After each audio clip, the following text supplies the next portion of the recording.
Nesses últimos dias tem chegado para nós um questionamento diante dessa situação, dessa pandemia mundial chamada coronavírus. As pessoas estão dentro das suas casas.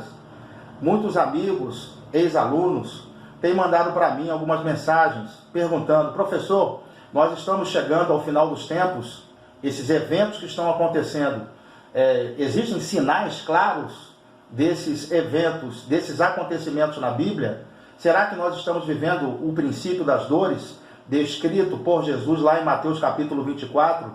É chegada, não é, a última hora? Esse é o último tempo da igreja na terra? Será que é o cumprimento das profecias? Eu estarei trazendo a resposta a todas essas perguntas logo após a vinheta. Até já!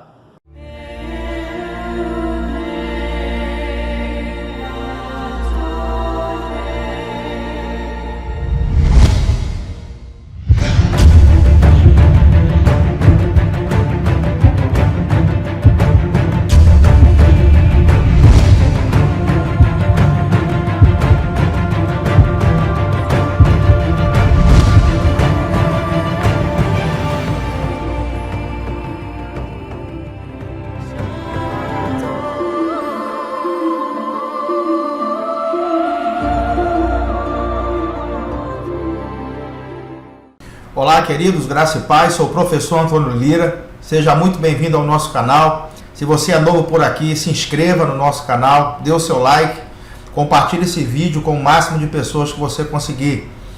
Então vamos para o nosso assunto, não é? Os sinais já estão acontecendo ou não? Será que esses eventos dos últimos dias sobre o coronavírus, onde as pessoas estão em quarentena dentro das suas casas, onde nós temos visto todos os dias no noticiário milhares de pessoas sendo acometidas com essa doença, centenas de pessoas morrendo todos os dias, será que esses eventos eles são sinais da volta de Jesus, da vinda de Cristo? Antes de mais nada, eu quero dizer aos irmãos que nós estamos obedecendo aquilo que o governo e as autoridades estão nos pedindo para fazer. Então temos que ficar em nossas casas, procurar tomar cuidado com a higiene pessoal, e temos que evitar o contato com o público em geral, né? Evitar aglomerações. Só devemos sair se for em caráter emergencial. Coisas que são supérfluas é melhor para a gente resolver essas coisas depois. Então, essa é a recomendação das autoridades. Então, muitos questionamentos têm chegado até mim. Muitas pessoas têm mandado alguns versículos da Bíblia, outros perguntando se já tem chegado os sinais dos tempos, outros ainda estão trazendo informação errada e confusão na mente, no coração do povo cristão. Então eu me encarreguei de fazer esse vídeo para de alguma forma ajudar você a compreender o que é que está acontecendo e se esses acontecimentos eles têm alguma base bíblica para a gente apontar e dizer: não, isso aqui é o cumprimento das profecias. Então, nós vamos estudar, ok, esse assunto a fundo, tá certo? Eu não vou trazer aqui para você um estudo superficial, talvez ele seja dividido em 2 ou mais, mas eu estarei trazendo para você o que a Bíblia diz sobre os sinais dos tempos, o que ela fala sobre o princípio das dores. Estaremos examinando alguns textos de uma forma profunda, não superficial, não com versículos isolados, mas profundamente. Estaremos debruçados agora sobre essa questão, já que está tendo aí um alarme muito grande de que está se cumprindo então as profecias, né? E nós vamos então analisar alguns fatos e acontecimentos históricos. Estaremos nos debruçando sobre o texto de Mateus capítulo 24, que é o texto onde as pessoas estão utilizando para falar que estão se cumprindo as profecias. Um outro texto que as pessoas estão se utilizando é o texto de Isaías 26, que diz: entra, povo meu, nas suas casas, se esconde por algum momento, se esconde por um momento até que passe a peste, né? O pessoal está colocando ali, está trocando até a palavra, depois a gente vai ver isso, até que passe a peste. Então, assim, está tendo um terror geral e as pessoas estão aí apavoradas e, com certeza, com razão, às vezes sem entendimento das coisas, não é? Então eu acho que esse vídeo é bem oportuno, fique conosco até o final, tá ok? Tem muita coisa boa para a gente estudar. Vamos então começar então o nosso assunto. Antes de mais nada, eu quero te mostrar aqui o jornal, né, aqui de março, né, de 2020. Aqui os sinais já estão acontecendo. Será que os sinais estão acontecendo? Aqui logo na manchete, epidemia mata mais de 6 mil pessoas e o mundo para. Crise mundial afeta a economia. É o que está acontecendo na economia mundial. E uma pergunta que a gente se faz, está chegando a última hora? Estamos realmente nos últimos tempos? E quando nós teremos paz? Então aqui algumas perguntas que o nosso jornal está trazendo. Essas são as indagações do povo. Estamos realmente vivendo as últimas horas? Estamos realmente vivendo os últimos dias? Será que o coronavírus é um dos cumprimentos da palavra profética que fala sobre peste lá em Mateus 24? É exatamente isso que vamos ver agora na íntegra. Bom, primeira pergunta, né? Eu vou trabalhar muito com perguntas e respostas aqui. Uma pergunta ela pode trazer para nós muito esclarecimento. Então, por que essa epidemia é um grande sinal? Essa é a primeira pergunta que a gente faz. Porque o pessoal está dizendo, né, que essa epidemia é um sinal da volta de Jesus. Então, por que essa epidemia é um grande sinal? Já houveram epidemias antes com essa magnitude ou até epidemias que causaram estragos maiores? E por que essas outras epidemias não eram sinal? É uma boa pergunta para se fazer. Se houveram no passado epidemias muito maiores do que essa, estragos muito maiores do que esse, e não foram sinal, por que você acha que exatamente essa é o sinal da volta de Jesus? Por quê? São perguntas que a gente vai estar se fazendo para a gente procurar encontrar respostas, tá certo? Ninguém aqui deve ter uma fé ignorante. A nossa fé, ela usa o nosso intelecto. Tem gente que acha que vai aceitar a Cristo e o cérebro vai ficar de fora, não vai pensar. Não, a gente tem que pensar e refletir sobre as profecias. A palavra de Deus é viva e eficaz e é mais penetrante do que qualquer espada de 2 gumes e é apta para discernir os pensamentos e as intenções do coração, porque a palavra é espiritual, mas nós também entendemos a salvação e todos os aspectos da Bíblia também utilizando o cérebro. Vamos fazer a pergunta, por que essa epidemia é um grande sinal da volta de Jesus? E por que as outras que houveram no passado não foram sinais? E por que essa está sendo sinal? Então vamos ver aqui algumas epidemias piores, até mais agressivas do que essa, que aconteceram no passado. Nós vamos ver aqui a peste negra, que aconteceu ali na Idade Média, e matou aí de 1347 até 1351. Então ela atuou durante esse período. Tiveram outras versões, mas a mais agressiva foi durante esse período aqui.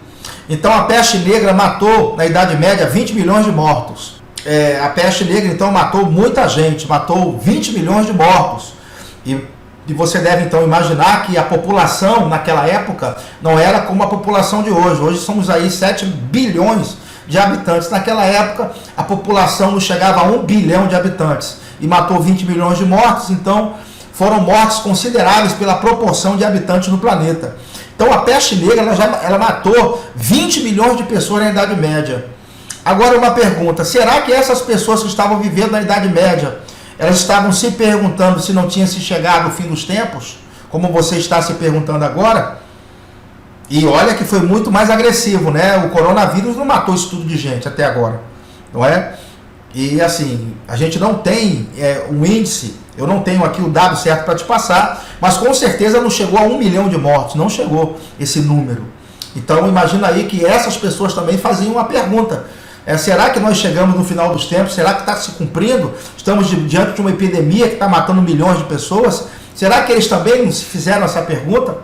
E por que não se cumpriu aqui? Não era um sinal da volta de Jesus aqui. Então a gente tem que se perguntar, não é? Então a peste negra ela matou 20 milhões de mortos, então uma quantidade considerável, e comparado com o coronavírus não chega nem perto, não é? Com certeza a peste negra matou muito mais gente até agora do que o coronavírus. Então, por que então que o coronavírus, essa epidemia global, seria o cumprimento das profecias, se aqui matou muito mais gente e não foi o cumprimento? Outra pandemia que matou muita gente e essa foi a pior de toda a história, foi a gripe espanhola. De 1917 até 1919, a gripe espanhola ela matou de 20 a 40 milhões de pessoas. Observe aí que o número é bem considerável. De 20 a 40 milhões de mortos que a gripe espanhola matou. Então foi a maior pandemia de todos os tempos. Uma quantidade de gente muito grande que morreu. E a gente vai falar agora de um evento que ele se aproxima muito mais do relato de Jesus ali em Mateus 24, quando ele vai falar sobre o princípio das dores. E ele vai relatar, vai falar sobre guerra, sobre rumores de guerra. E a gente vai ver aqui que houve um outro evento que realmente se aproxima demais com o cumprimento daquelas coisas que a gente vê lá em Mateus 24, que é a Segunda Guerra Mundial. A Segunda Guerra Mundial deixou 85 milhões de mortos. Então a quantidade de gente que morreu é muito maior do que somar essas duas pragas aqui juntas. Então a Segunda Guerra Mundial, pela guerra, não é? E lá fala de guerra, rumores de guerra, matou 85 milhões de mortos. E se você analisar as profecias dizem que o anticristo, quando chegar, ele ia perseguir e matar os judeus.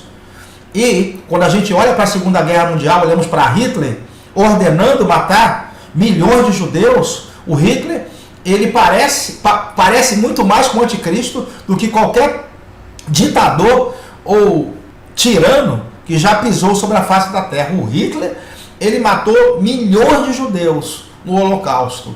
E a Bíblia conta e diz em várias passagens, a Bíblia diz em várias passagens que o anticristo iria exterminar os judeus. E essa era a vontade do Hitler, exterminar os judeus.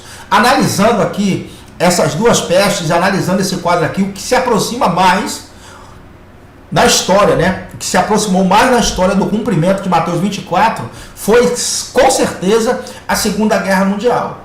Olhando para aquele texto de Mateus 24, que fala de guerra, de rumores de guerra, os textos que falam do anticristo perseguindo os judeus, aquilo ali se parecia muito mais, não é, com o cumprimento das profecias do que todos esses eventos aqui e também o coronavírus. Então, assim, se a gente for analisar na história, houveram outras coisas, houveram outros eventos catastróficos que mataram milhões e milhões e milhões de pessoas, muito mais do que o coronavírus.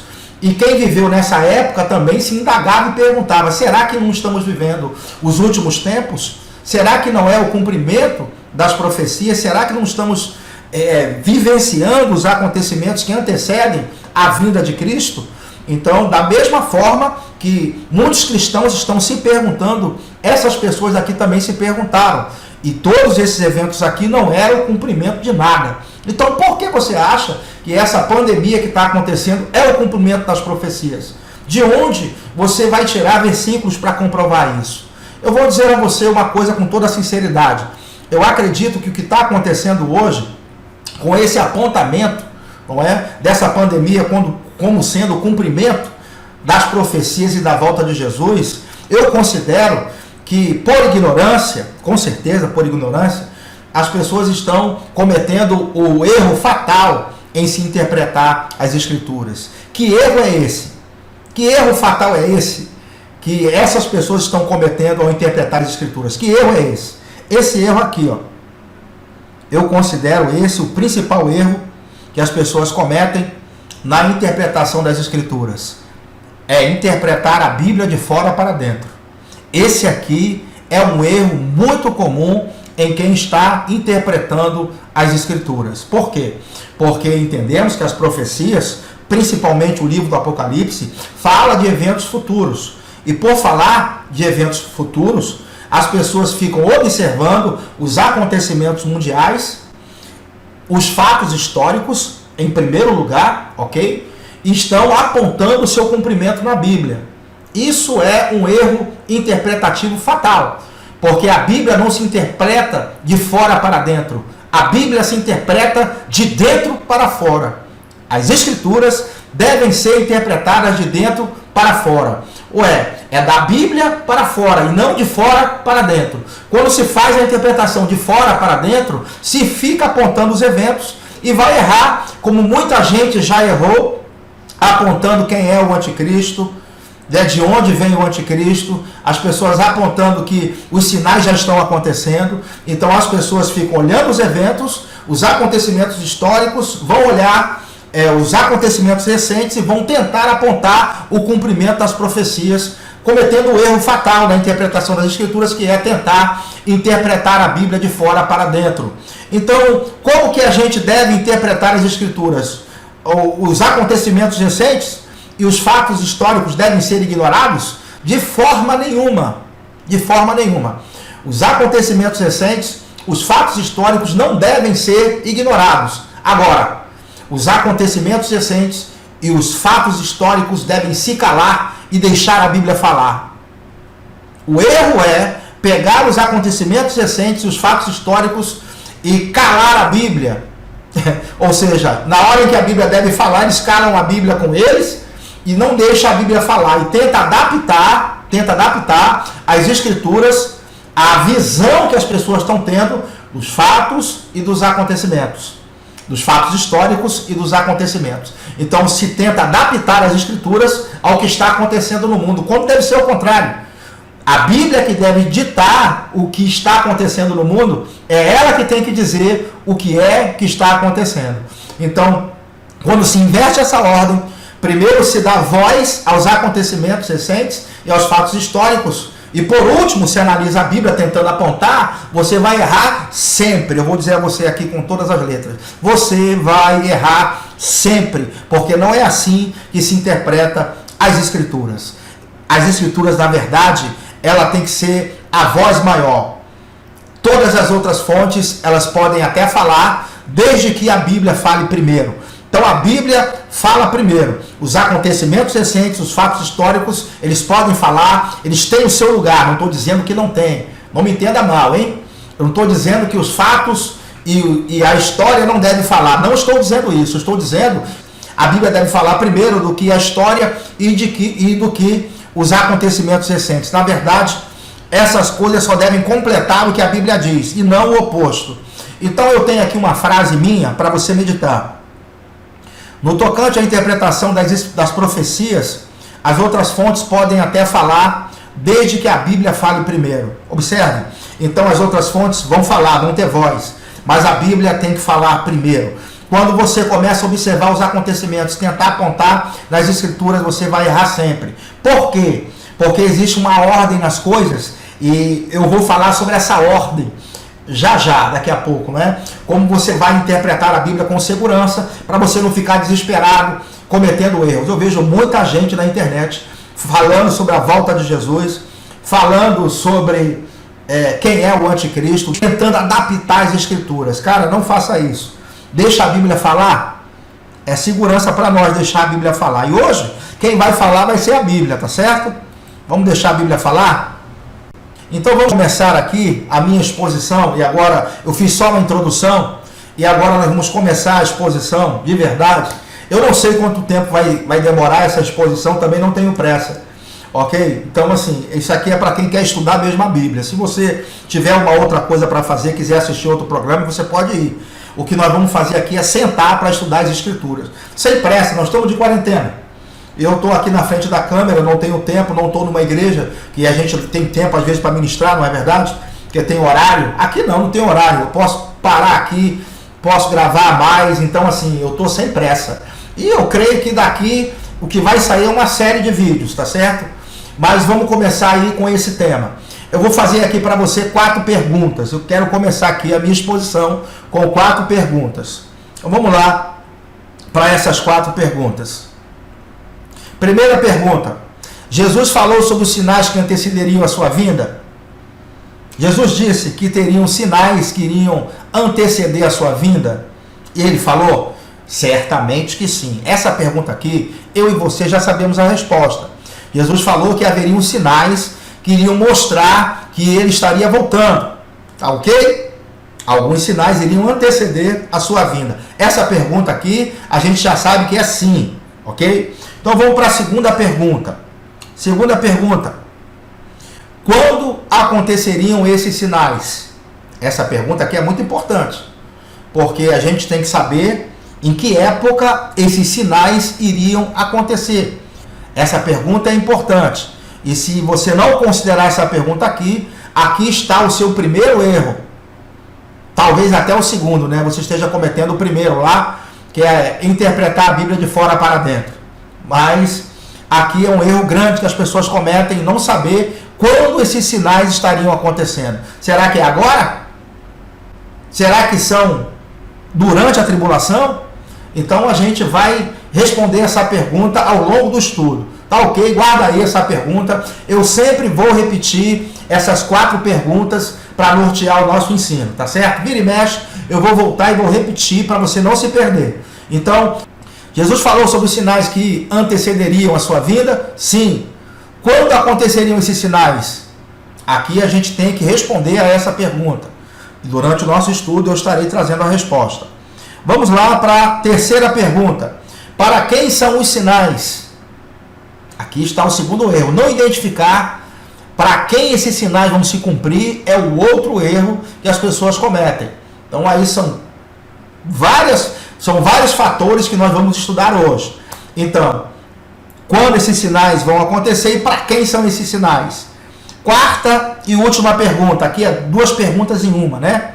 O que é o princípio das dores e quem vai sofrer com as dores? Ok? Então, tá aqui essas 4 perguntas. Nós vamos nortear o nosso estudo em cima dessas 4 perguntas aqui. Tá ok? Primeira pergunta. Jesus falou sobre os sinais que antecederiam a sua vinda? Sim. Quando aconteceriam esses sinais? Precisamos descobrir. Para quem são os sinais? Para quem vai se cumprir esses sinais? Precisamos descobrir também. Então, respondendo a essas 3 perguntas aqui, ó, a última é o que é o princípio das dores e quem vai sofrer com as dores, a gente respondendo essas perguntas aqui, a gente vai chegar no denominador comum. A gente vai saber exatamente do que se trata Mateus 24, quando ele fala ali sobre os sinais da sua vinda. Então vamos lá, vamos destrinchar essas 4 perguntas aqui, tá certo? Antes de responder essas perguntas aqui, você vai precisar de uma chave interpretativa. Eu vou ter que te fornecer uma chave. E você sabe que com uma pequena chave se abrimos grandes portas, não é verdade? Com uma chave pequena é possível abrir uma porta enorme. E nós vamos utilizar essa chave que eu vou te dar agora para nós podermos então responder a essas perguntas. Então vamos lá pegar essa chave. A chave é a chave dos 3 povos de representação bíblica. O que é isso? O que são esses 3 povos de representação bíblica? Esses 3 povos aqui são os 3 povos com os quais Deus trata na Bíblia. Então Deus trata profeticamente na Bíblia com 3 povos distintos, ok? E nós vamos pegar essa chave aqui, os 3 povos de representação bíblica, com o maior teólogo que já existiu, o maior intérprete das escrituras que esse mundo já conheceu. Não existe outro intérprete maior do que ele, ok? Então vamos pegar essa chave com ele. Quem é o maior intérprete que esse mundo já conheceu? Com certeza você vai concordar comigo que é o apóstolo Paulo. Com certeza não há intérprete das escrituras maior do que esse homem aqui. Então Paulo é o grande intérprete das escrituras. E se Paulo disser alguma coisa, meu amigo, você pode assinar embaixo, porque aquilo ali é verdadeiro. Então Paulo é que vai nos dar essa chave. Paulo vai nos mostrar como ele via o cumprimento das profecias se cumprindo para cada povo distinto. Então já deu para você perceber que os sinais de Mateus 24 vão se cumprir para um determinado povo, ou 2, se você tiver um pouco mais de precisão bíblica, ok? Então nós vamos pegar essa chave aqui para a gente descobrir para quem Jesus estava falando que os sinais iriam ser mostrados, ok? Vamos pegar essa chave aqui com o apóstolo Paulo, lá em 1 Coríntios, capítulo 2, versículo 32. Não vos torneis causa de tropeço, nem para judeus, nem para gentios, nem tampouco para a igreja de Deus. Observe que Paulo aqui está nos mostrando que existem 3 povos de representação bíblica. Existem 3 povos com os quais Deus trata na Bíblia, ok? São eles os judeus, os gentios ou gregos, tanto faz. A palavra aqui é a palavra Helen, que também pode ser traduzido por gregos, e aqui, só para explicar isso para você, seria uma outra aula, então eu não tenho tempo, a gente tem que tratar do assunto, senão a gente vai sair, né?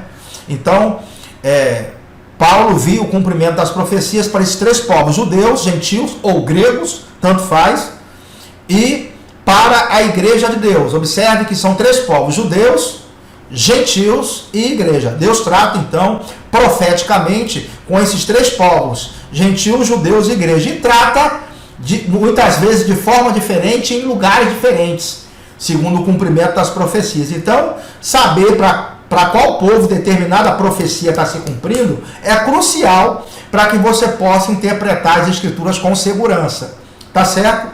Então vamos lá ver outra passagem que ele vai mostrar também esses três povos. Olha, se ele está mostrando em mais de um lugar, é porque isso aqui é uma tendência. Tá certo? Você pode ver depois Efésios capítulo 2, a partir do versículo 10, onde ali ele vai dizer também sobre os três povos, tá bom? Então vamos lá. Porque tanto os judeus pedem sinais, como os gregos buscam sabedoria. Mas nós pregamos a Cristo crucificado, escândalo para os judeus e loucura para os gentios. Observe que gregos e gentios é a mesma coisa, não é? E ele está dizendo que tanto os judeus como os gregos pedem um sinal, mas nós quem? A igreja, né? Pregamos a Cristo crucificado. Quem é que prega a Cristo crucificado, senão a igreja?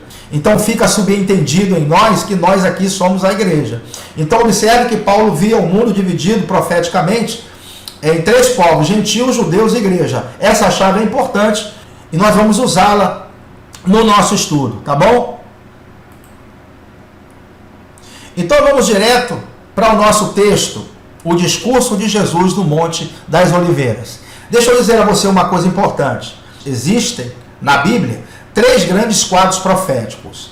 Nesses três grandes quadros estão condensados o maior número de profecias, ok? Então são eles o livro de Daniel, o discurso de Jesus no Monte das Oliveiras e o livro do Apocalipse. Esses são os três maiores quadros proféticos que existem na Bíblia, ok? Ali está o suprassumo, ou o miolo da profecia, nesses três quadros, o resumão das profecias. Então, o livro de Daniel, o discurso de Jesus no Monte das Oliveiras e o livro do Apocalipse. Hoje, nós estaremos analisando o discurso de Jesus no Monte das Oliveiras. E esse discurso aqui, ele é repetido por três evangelistas. Mateus, no capítulo 24, ele vai falar sobre esse discurso. Também Marcos, capítulo 13, vai falar sobre esse discurso. E Lucas, capítulo 21, também vai falar sobre esse discurso. Então, três evangelistas falaram no discurso de Jesus no Monte das Oliveiras.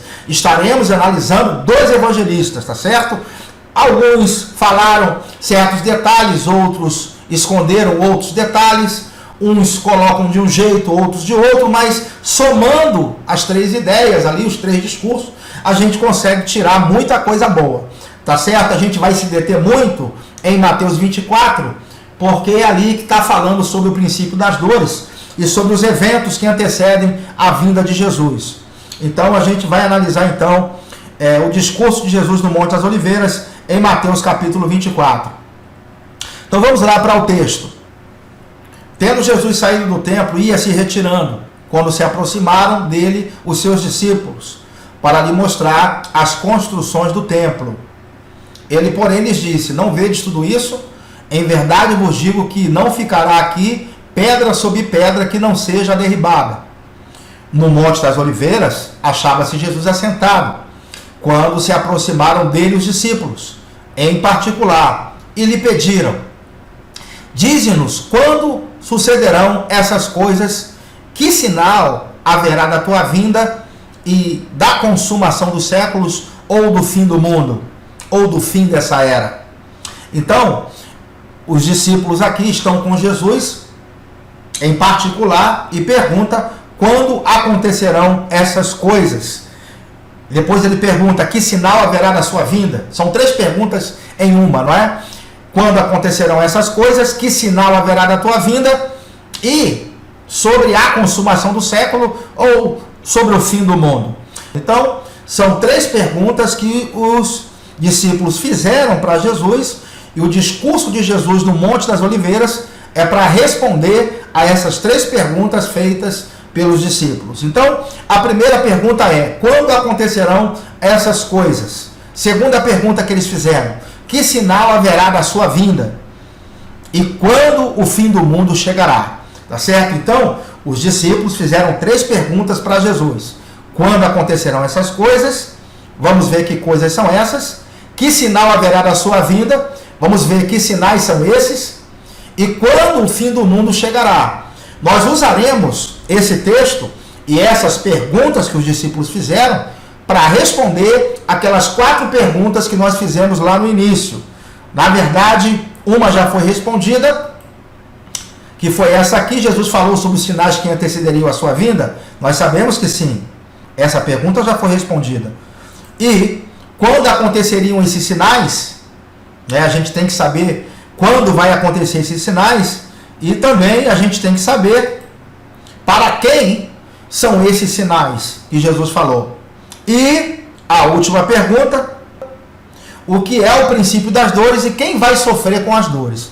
Então nós usaremos essas 3 perguntas aqui, feitas pelos discípulos a Jesus, para responder essas perguntas que a gente fez lá no início. Tá certo? Não se perca, essas 4 perguntas eu vou estar sempre repetindo ao longo do estudo para você não se perder.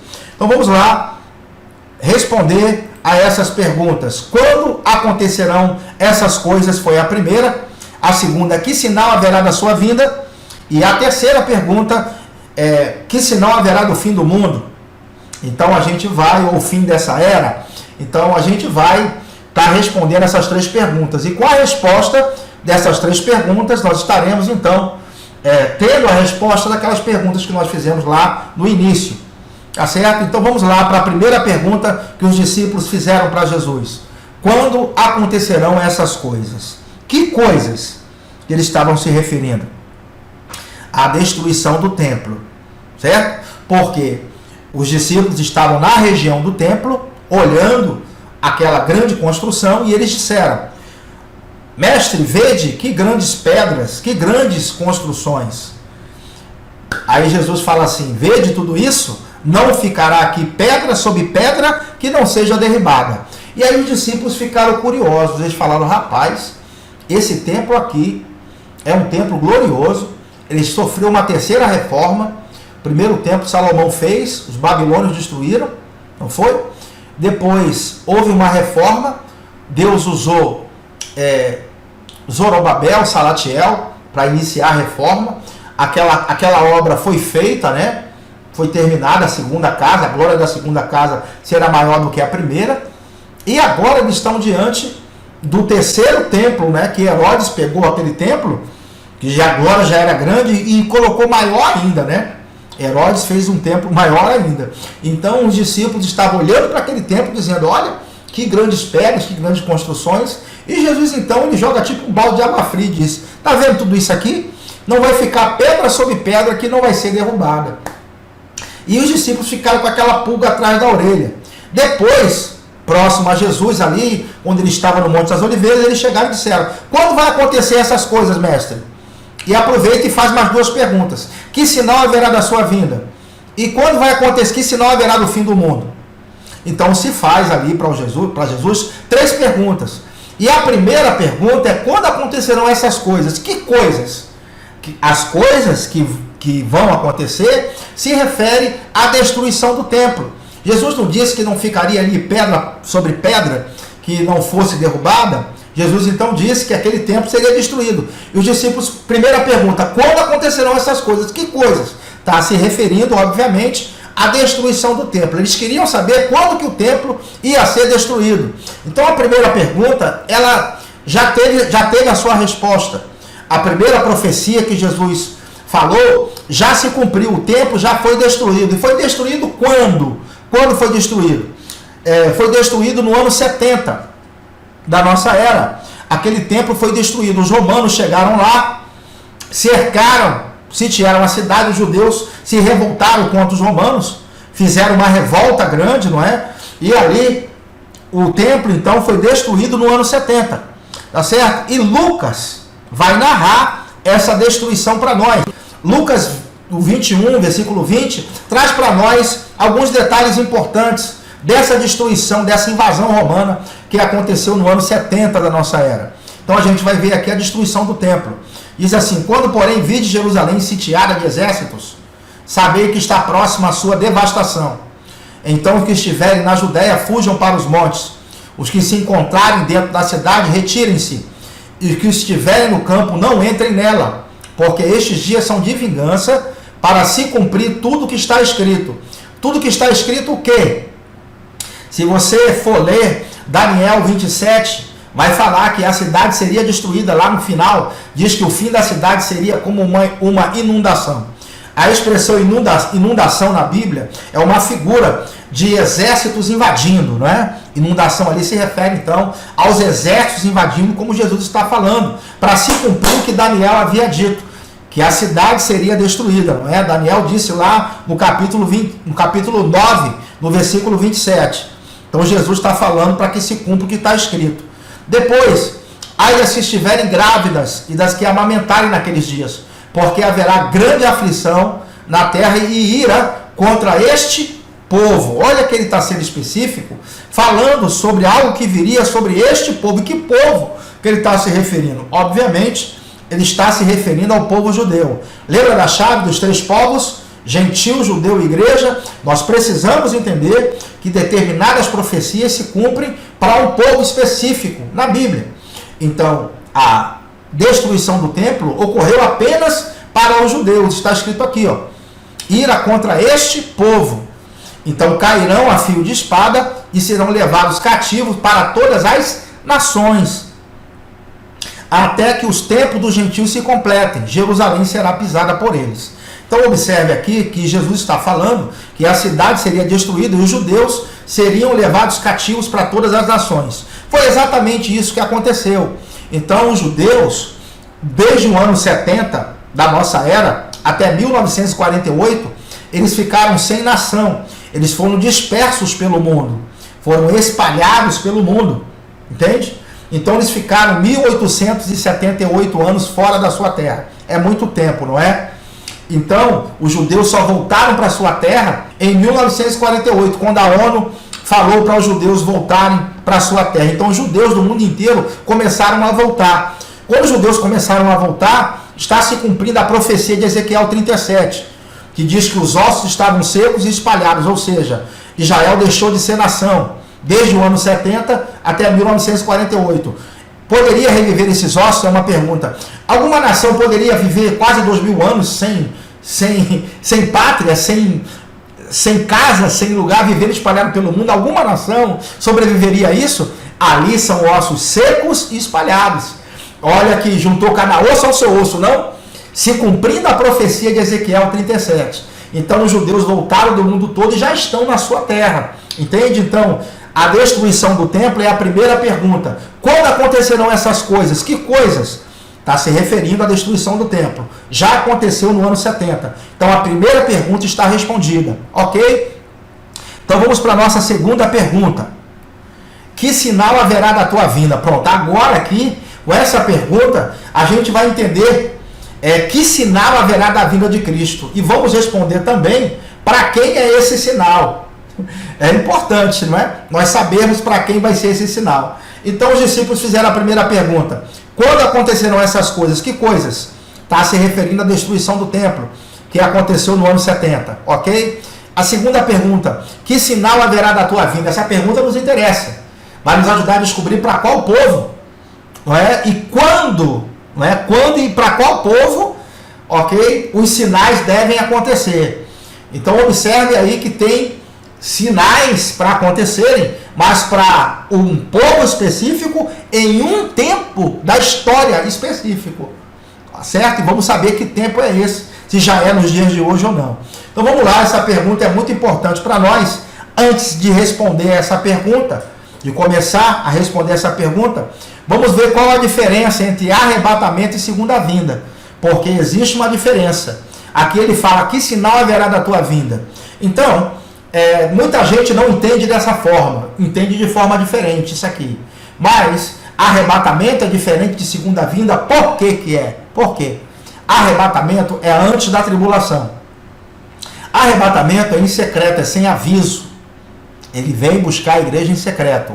E o arrebatamento, quando ele acontecer, nós vamos nos encontrar com Cristo nos ares, segundo está escrito em 1 Tessalonicenses capítulo 4, ok? Que lá diz, nem todos nós dormiremos, mas todos nós seremos transformados, no abrir e fechar de olhos, antes do tocar da última trombeta. Os que morreram em Cristo ressuscitarão primeiro, e nós os vivos nos encontraremos com ele nos ares, e estaremos para sempre com o Senhor. Então observe que arrebatamento encontra nos ares. Arrebatamento é antes da tribulação, ok? E é só para a igreja, e é em secreto, ok? Arrebatamento é assim. E segunda vinda é como? Segunda vinda é depois da tribulação.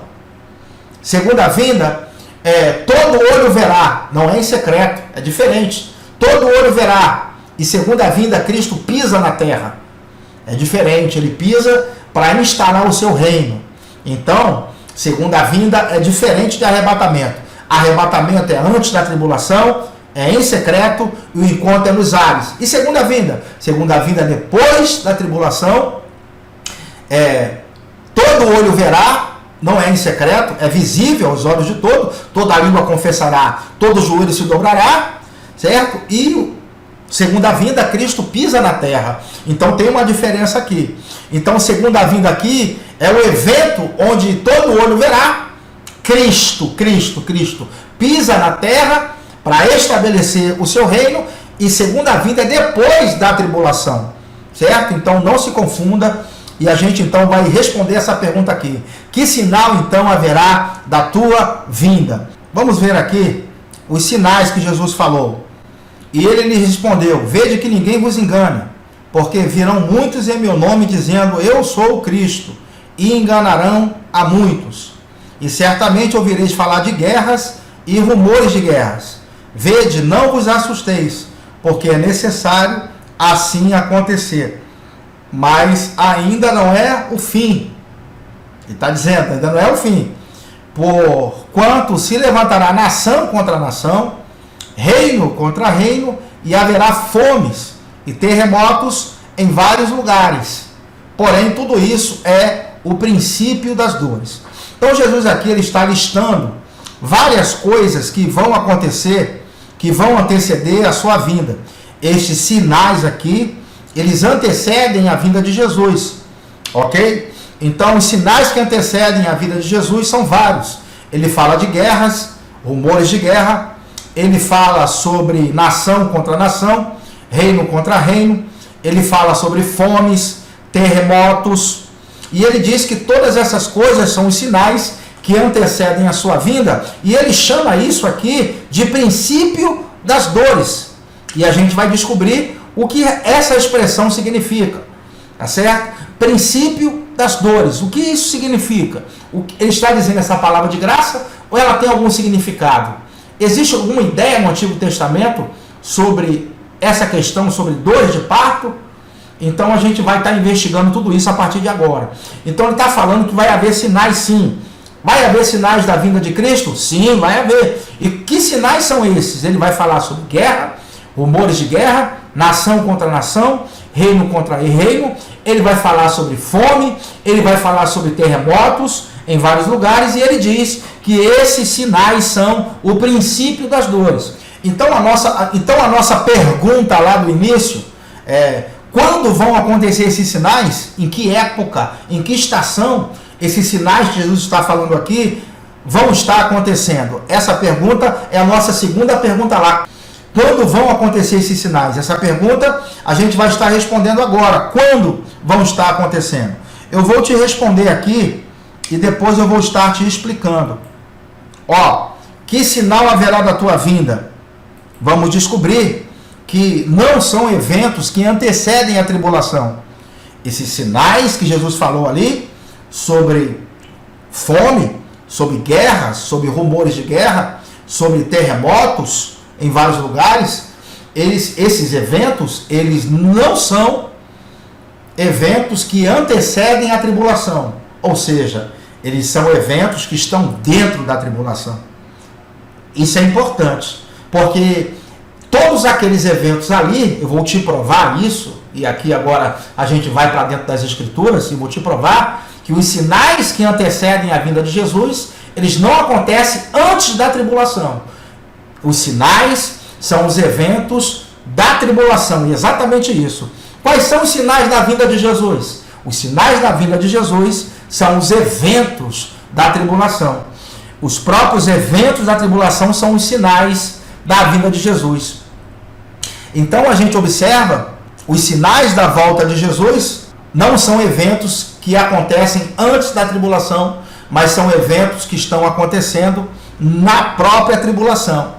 Então são os sinais da vinda de Cristo que são os eventos da tribulação. Então os próprios eventos da tribulação são os sinais da vinda de Cristo. Ora, se nós não estamos na tribulação ainda, então significa que o coronavírus não é um sinal. Porque se o coronavírus, essa pestilência, é o sinal da vinda de Cristo, e vinda é diferente de arrebatamento, eu já disse a você que é diferente, né? Segundo a vinda ele vem para governar, ele pisa na terra, ele toca na terra. Arrebatamento é antes. Então, antes da tribulação, a gente sabe que a igreja tem que sair, certo? Se a igreja tem que sair antes, então a igreja não vai ver esses sinais aqui. Esses sinais aqui não são para a igreja. Esses sinais são para quem ficar para a tribulação. Porque os sinais da vinda de Cristo são os próprios acontecimentos da tribulação. Deixa eu te ajudar mais com isso. Tentar te ajudar aqui mais com isso. Observe que quando você está vindo no seu carro lá, dirigindo, e você vê essa placa aqui, ó, cuidado, homens trabalhando. Então, quando você vê essa placa aqui, essa placa está indicando que dali a tantos metros você vai ver os homens trabalhando. A placa antecede o acontecimento em si. Ok? Essa placa ela é colocada antes para te avisar que lá na frente tem homens trabalhando. A placa sinaliza que lá na frente algo está acontecendo. Da mesma forma, os eventos da tribulação, eles estão avisando que dali a algum tempo Jesus vai estar voltando. Então, quando começar a tribulação, quem estiver vivendo aqui durante esse período, graças a Deus, a igreja não vai estar aqui, a igreja vai ser arrebatada antes da tribulação. E os sinais da vinda de Jesus são os próprios eventos descritos na própria tribulação em si. A tribulação é o grande sinal de que algo está acontecendo no mundo. Então, quem estiver vivendo aqui vai perceber que, rapaz, está acontecendo alguma coisa no mundo. E quem tem um pouco de entendimento bíblico vai entender que são esses sinais que antecedem a vinda de Jesus. E você pode contar, começou a tribulação, pode contar 7 anos, Cristo vai voltar. Porque a tribulação a gente sabe que dura 7 anos, não é? Então a igreja é arrebatada antes, ela é levada, certo? E começa-se a tribulação. Depois que a tribulação está rolando, 7 anos depois da tribulação, Cristo volta. E é isso que a gente vai estar estudando no texto de Mateus. Ok? Então os sinais, os eventos da tribulação são os sinais de que Cristo está voltando. Ok? Ora, se os eventos da tribulação são os sinais, fome, terremoto, que ele falou ali, guerras, rumores de guerra, se esses eventos são os sinais da vinda de Cristo, então significa, e eles ocorrem durante a tribulação, então significa que nós, como igreja, não veremos esse evento não. Então não adianta você ficar por aí procurando sinais, porque você está interpretando a Bíblia errado. A Bíblia é interpretada de dentro para fora. Observe como é diferente a perspectiva. Nós estamos olhando aqui de dentro para fora. Estamos primeiro na Bíblia. E não ficando olhando sinais e acontecimentos. Olha, os acontecimentos da tribulação, os sinais da vinda de Cristo, eles vão acontecer durante a tribulação. Certo? Obviamente que esses sinais não são para nós. É para quem está vivendo aqui. Quem vai estar vivendo aqui vai saber. Rapaz, começou a tribulação mesmo. Daqui a 7 anos Cristo está voltando. Quem conhece as Escrituras. Quem não conhece vai ficar na mão do palhaço, né? Como diz o carioca. Vai ficar aí na mão do palhaço.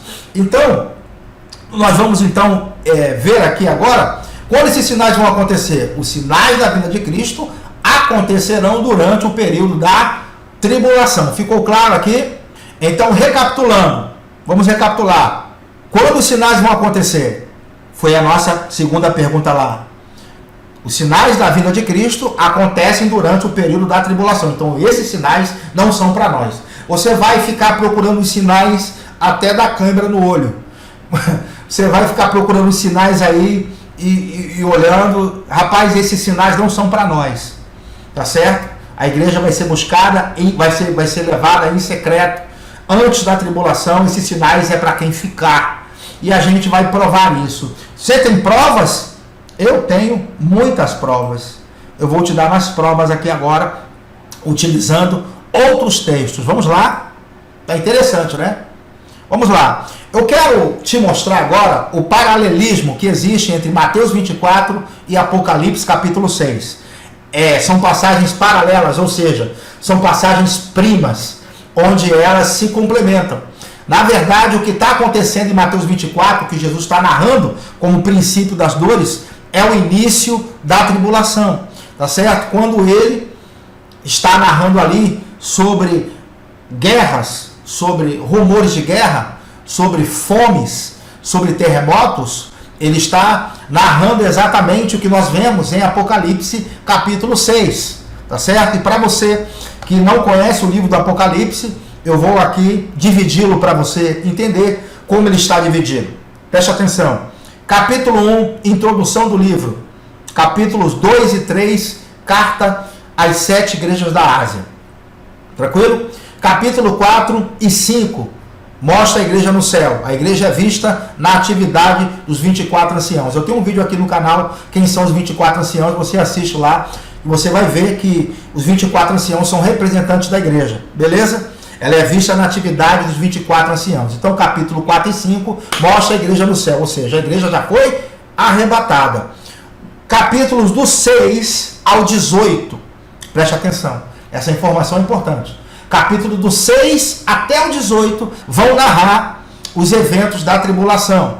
Do 6 ao 18, então, narra os eventos da tribulação. Você pode estudar isso, se você quiser depois. Não há nenhuma referência à igreja na terra, do 6 ao 18. A igreja só aparece no capítulo 19, que é o capítulo que trata da segunda vinda de Cristo. Ela voltando com Jesus, para as bodas do Cordeiro. Depois eu vou gravar o último vídeo em Apocalipse 19. Hoje não, a gente tem muita coisa para tratar aqui, mas vou gravar um outro vídeo falando sobre a segunda vinda de Cristo. E trabalharemos em Apocalipse 19, eu quero te mostrar a igreja voltando com Jesus no final da tribulação, beleza? Tranquilo. 19, então, segunda vinda. Do 6 ao 18, tribulação. Capítulo 19, segunda vinda de Cristo. Capítulo 20, milênio. Reino milenar de Cristo na terra. A Bíblia diz que ele vai governar por 1000 anos, lá em Apocalipse, capítulo 20. Você pode ir lá depois dar uma olhada. Capítulos 21 e 22 vai mostrar o estado eterno. Então o livro do Apocalipse está dividido assim. E, como eu disse, do capítulo 6 ao 18, do 6 ao 18, é o período da tribulação. E exatamente o capítulo 6 está começando a tribulação. E vai sair 4 cavaleiros. Esses 4 cavaleiros aqui, Jesus citou as suas obras em Mateus 24. Jesus citou o que esses cavaleiros vão estar trazendo. Então vamos lá botar as passagens em paralelo para a gente ver. Eu estou te provando que o que Jesus está citando em Mateus 24, do 4 ao 8, são os eventos da tribulação. E como que eu estou provando isso? Estou te mostrando, já que Apocalipse do 6 ao 18 fala da tribulação, então esses cavaleiros que estão saindo aqui, estão saindo em Apocalipse 6. Então estou te mostrando que Apocalipse do 6 ao 18 é a tribulação, certo? Então estou te mostrando que Mateus 24 está se cumprindo durante o período da tribulação e o Apocalipse do 6 ao 18. Especificamente o que nós estamos chamando de princípio das dores. E lá no final eu vou explicar o que é princípio das dores. Mas antes eu quero te mostrar que essas passagens aqui de Mateus 24, do 4 ao 8, são passagens paralelas de Apocalipse 6, do 1 em diante. Quero te mostrar com isso que Apocalipse 6 se refere ao período da tribulação, que vai do 6 ao 18, certo? Que Mateus 24 está se cumprindo em Apocalipse 6, justamente durante o período da tribulação. Tranquilo? Até aqui tudo bem? Então vamos lá, eu sei que é muita informação, mas você assiste esse vídeo de novo, qualquer coisa, para fixar o entendimento. Tem que ouvir várias vezes. Então assista de novo que você vai pegando com o tempo, tá certo? Então vamos lá. Vamos ver o paralelismo de Apocalipse 24, do 4 ao 8 e Apocalipse 6. Apocalipse e Mateus. Vamos lá. Mateus 24, do 4 ao 5. E ele lhes respondeu: vede que ninguém vos engane, porque virão muitos em meu nome, dizendo eu sou o Cristo, e enganarão a muitos. Então Jesus disse que muitos viriam dizendo que era o Cristo, e iria enganar muita gente. Observe aqui que o primeiro cavaleiro que sai no Apocalipse 6, os selos são abertos, então começa a tribulação aqui. Observe essas passagens paralelas. E havendo o cordeiro aberto um dos selos, olhei e ouvi um dos 4 animais, que dizia como em voz de trovão: vem e vê. E olhei e eis um cavalo branco, e o que estava sentado sobre ele tinha um arco, e foi-lhe dado uma coroa, e saiu vitorioso para vencer. Quem é esse cavaleiro aqui do cavalo branco? Eu brinco até com os alunos, não é? Muita gente diz que é Jesus que está vindo no cavalo branco. Ele se parece um pouco com Jesus, mas ele não é Jesus. Esse aqui é o anticristo, tá certo? O anticristo, ele sai de um cavalo branco e ele tem um arco. Nota que o arco não tem flechas. Isso significa que na primeira fase da tribulação, ele não vem com guerras, ele vem com acordos. Ele é um pacificador, tá certo? Ele vem com uma falsa paz, ok? E aqui foi-lhe dado uma coroa, e saiu vitorioso para vencer. Esse não pode ser Jesus, porque o nosso Jesus é vencedor. Esse ainda está querendo vencer, não é? É diferente. Mas observe que muita gente vai pensar que ele é o Cristo. Por isso Jesus disse aqui: eles enganarão a muitos, dizendo a muitos, eu sou o Cristo. Observe, então, que muitos vão considerar o anticristo como Cristo, porque de fato vai enganar muita gente, tá certo? Então muita gente vai se enganar. Observe que da mesma sequência que Jesus está narrando aqui agora, os cavaleiros estão saindo. Vamos ver o outro? Olha como essa passagem é impressionante. Mateus 24, do 6 ao 7. E certamente ouvireis falar de guerras e rumores de guerra. Vede, não vos assusteis, porque é necessário assim acontecer. Mas ainda não é o fim, porquanto se levantará nação contra nação e reino contra reino. Então Jesus está falando aqui de guerras e rumores de guerra, que vai haver nação contra nação e reino contra reino. Será que o segundo cavaleiro do Apocalipse vai trazer guerra? Vamos ver se essa passagem condiz com o que eu estou tentando passar para você. E havendo aberto o segundo selo, ouvi o segundo animal dizendo: vem e vê. E saiu outro cavalo vermelho, e ao que estava sentado sobre ele foi dado que tirasse a paz da terra. Observe, ele tirar a paz da terra e que se matassem uns aos outros, e foi-lhe dado uma grande espada. Observe que o segundo cavaleiro, o cavaleiro vermelho, ele traz guerra para a terra. E Jesus disse, na sequência, logo depois do anticristo, a questão das guerras aqui. Ele fala sobre guerras e rumores de guerra.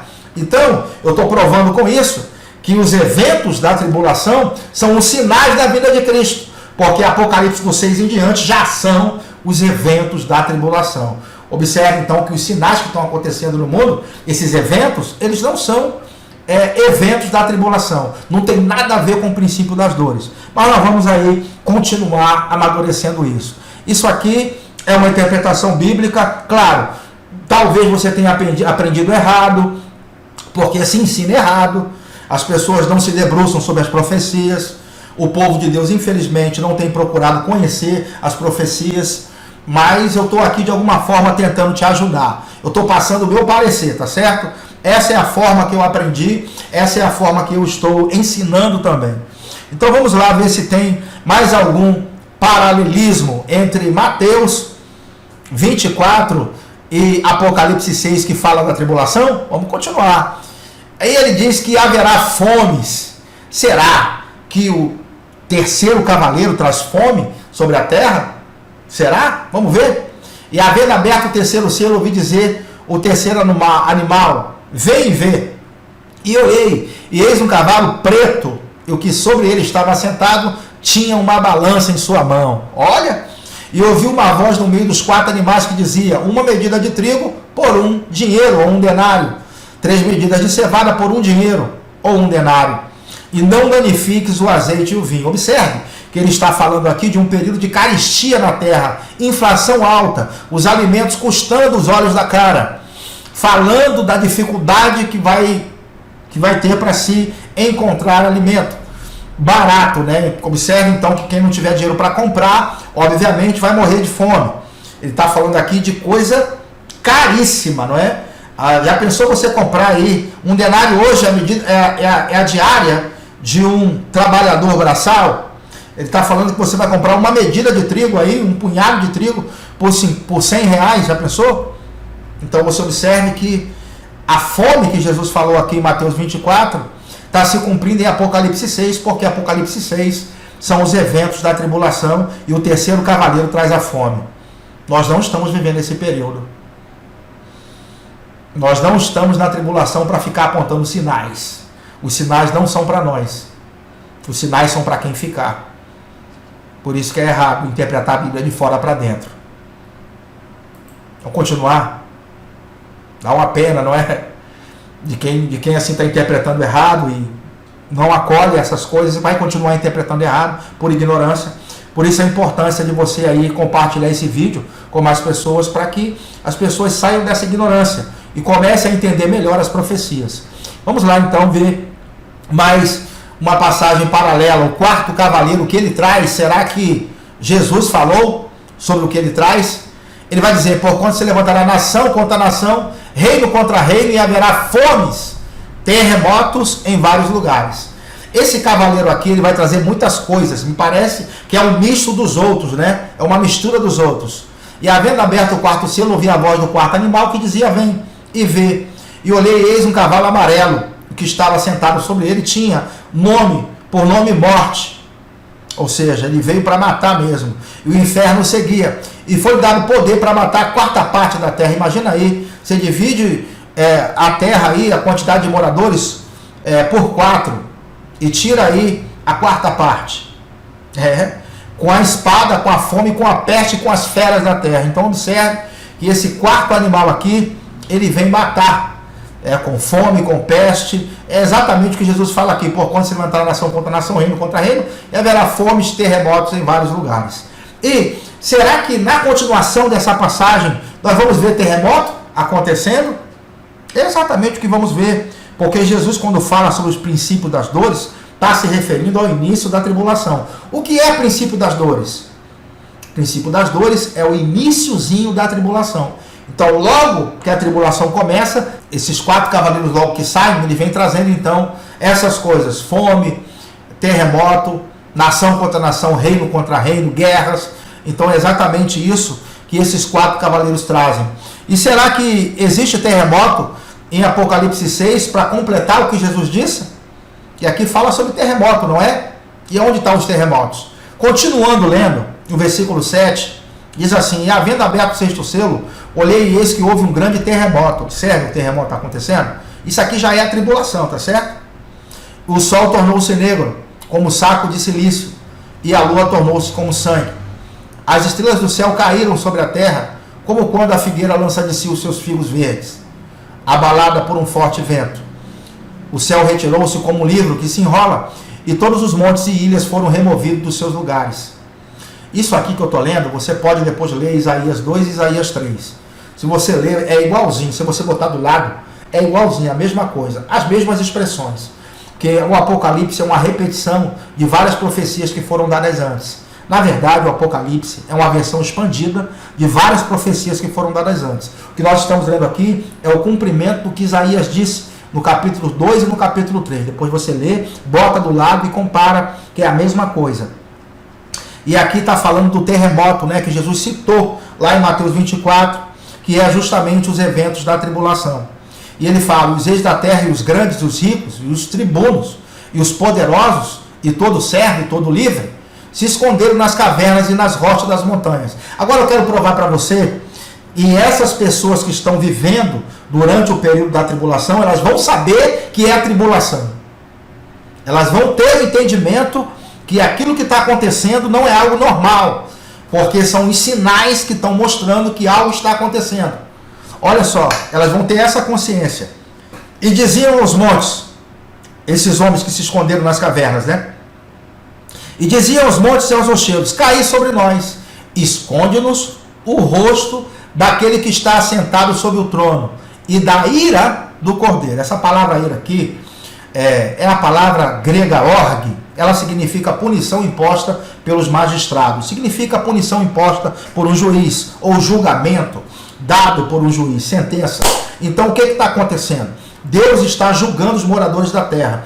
Isso é algo já profetizado nos profetas, que haveria o dia em que as iniquidades dos homens seriam julgadas. E os eventos da tribulação são os julgamentos de Deus em curso, de várias formas e de várias maneiras. A gente está vendo aqui coisas que são naturais acontecendo. Terremoto, não é? A lua como sangue. Ele está falando sobre o céu se retirou como um livro. Então ele está falando de eventos que vão trazer dano sobre a vida das pessoas, porque é julgamento divino sobre elas. E elas estão reconhecendo que isso é uma ação divina. Ele diz aqui: escondei-os do rosto daquele que está assentado sobre o trono e da ira do cordeiro. Porque nós temos que entender que quando Deus destruiu Sodoma e Gomorra, foi Deus que destruiu enviando juízo, tá certo? Julgamento sobre a cidade. Quando Deus destruiu o mundo através das águas, aquilo ali foi julgamento divino. Da mesma forma, quando Deus julgou os egípcios com pragas, aquilo ali foi julgamento divino.